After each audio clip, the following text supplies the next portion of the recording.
Your choices don't matter. And that's perfectly fine. I know what you're thinking. But Kamen, didn't you build your recent success complaining about how Life is Strange doesn't respect your choice? Let's make this clear. I still stand by my thoughts on Life is Strange and how your choices don't matter. But that's the thing. Life is Strange tells you that your choices do matter when they really don't. Stop that! Now that I've wasted some time, I think it's time we talk about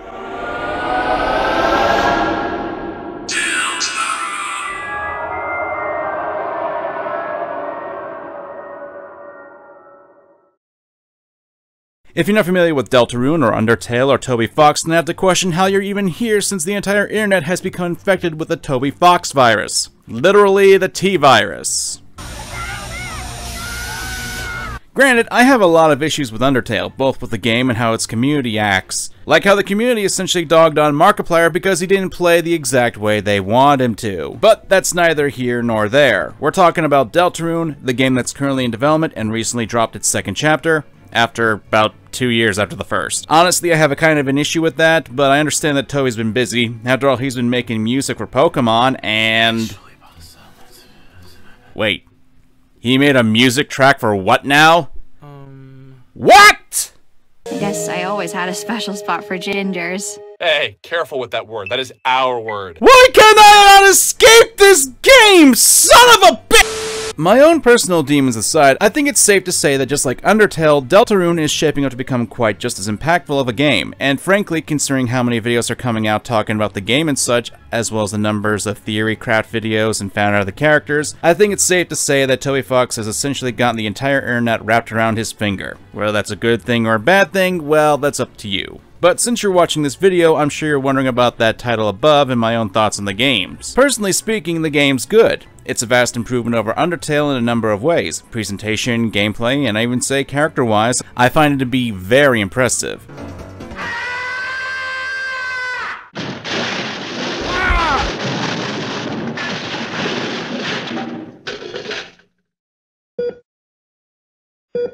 Not only does the bullet hell gameplay now incorporate into the overworld to make it more dynamic, but the battle system also incorporates additional party members that can also help move the gameplay along faster. The sprite work is charming, if still not a little rough, and I don't particularly care for the recycling of previous sprites, but a small portion of the game as there's a ton of original assets made for it. And of course, the music is really good. Personal favorite is Spamton's theme, and no, not just because some people told me I look like Spamton. I'm not a big shot! But now we get to the actual part of this video that actually has something to do with the title. And it's at this point I do need to offer a second spoiler warning. Not just for Deltarune, but for Undertale, Metal Gear Solid 3, Life is Strange, Lisa the Painful, and possibly maybe even Snatcher.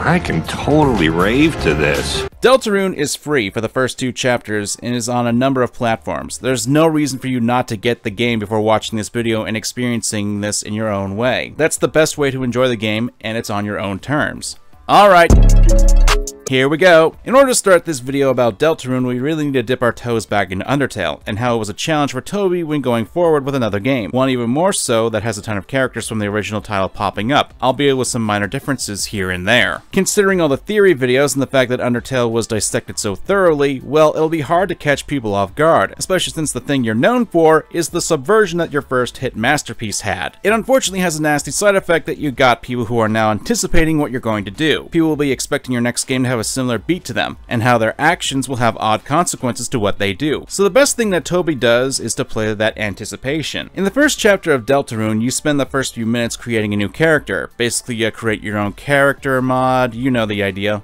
And then you just toss it in the trash. Susie the Bully just basically outright tells you that no matter what you do, it doesn't matter. Hell, even in the gameplay, you don't actually have the ability to kill people. You can't get EXP or level, and you're shown to be powerless against other characters a lot of the time. But if you're paying attention, and even more so in the currently released chapter, you know your choices still actually are there. They just don't seem to have the same amount of impact that Undertale had. You can still do smaller things in the game, such as choose your game's name, fight against the optional bosses, or even corrupt one of the most pure characters we've seen thus far in the story and turn her into a tool of frozen destruction. What killed the dinosaurs?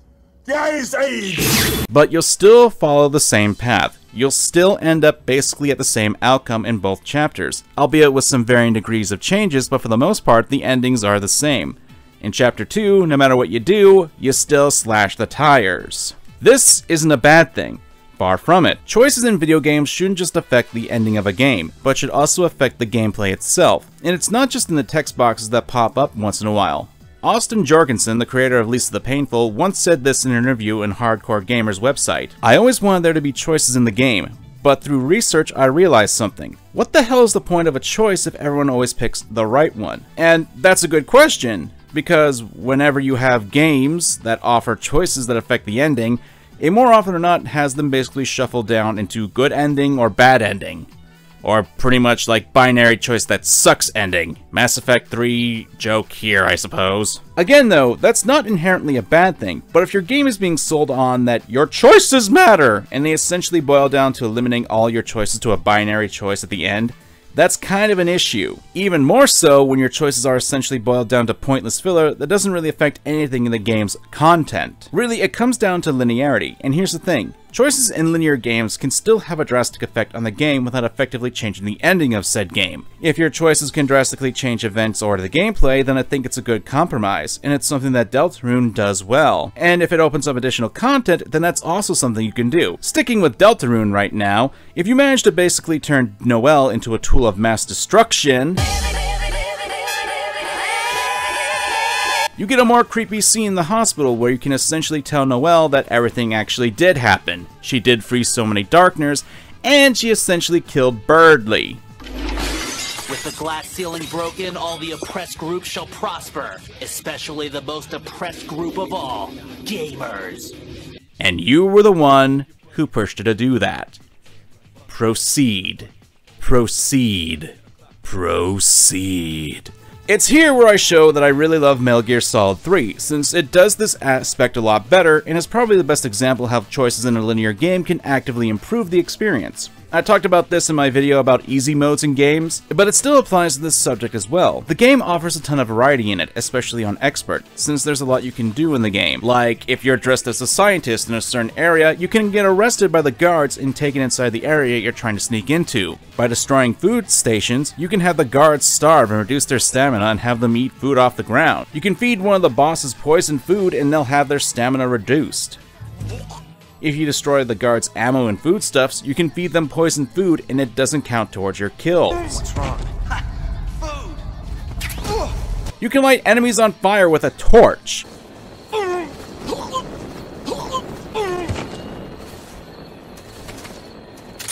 If you throw a tree frog in his boss battle, Volgan will actually attack the frog and allow you to get an attack in on him.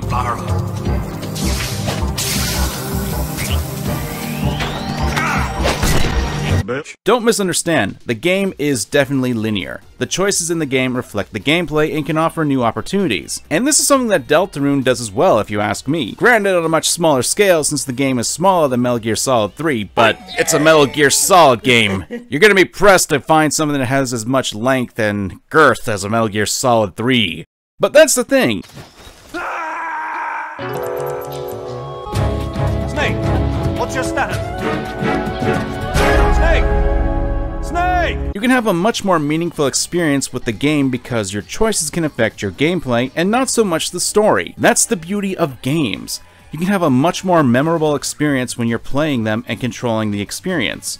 That's why something like Life is Strange didn't stick with me as strongly as the stuff in Deltarune did. Because while one is a more glorified adventure walking simulator with cardboard characters, the other had gameplay that worked in tandem with the story's themes and motifs. Doesn't hurt the characters are a lot more interesting, and I was able to relate to the characters even more so than... I'm sure Dad and the mustache would get along great. It's a big bed. There's room enough for all three of you. You've got a smart mouth, don't you? Let me dumb it down for you. I mean, sorry. What has fewer syllables than dumb? This woman needs mouth-to-mouth resuscitation. Stat. No. And that's saying something because I'm talking about characters that are essentially furry animals than the actual human characters. I can't believe that. I'll never waste my money on one of those stupid things again. Now, I'm not saying Deltarune is perfect. I do like to think there are some issues with the game, but that isn't what this video is about. The thing about Deltarune is that it runs counter to Undertale, which you can even tell just by looking at the title since Deltarune uses lowercase letters while Undertale uses uppercase. Throw in the fact that Toby Fox has stated there will only be one ending, Sure, Jan. But that doesn't mean the journey itself won't change. Considering that you can get different endings and states for each of the chapters thus far, it doesn't matter if there's going to be one ending, because the journey can be changed, and so will your experience. And that's perfectly fine. Your choices don't matter. But then again, they don't have to. It's the journey that does matter. Because no matter what, you still slash the tires, you dick! I'm MangaKamen. Thanks for watching, and remember to examine your fandom. Bye! Listen, Noelle, I like sushi. You what? Yeah, that's right. What? Nah, Noelle, you're killing me now. Yeah, that's the point!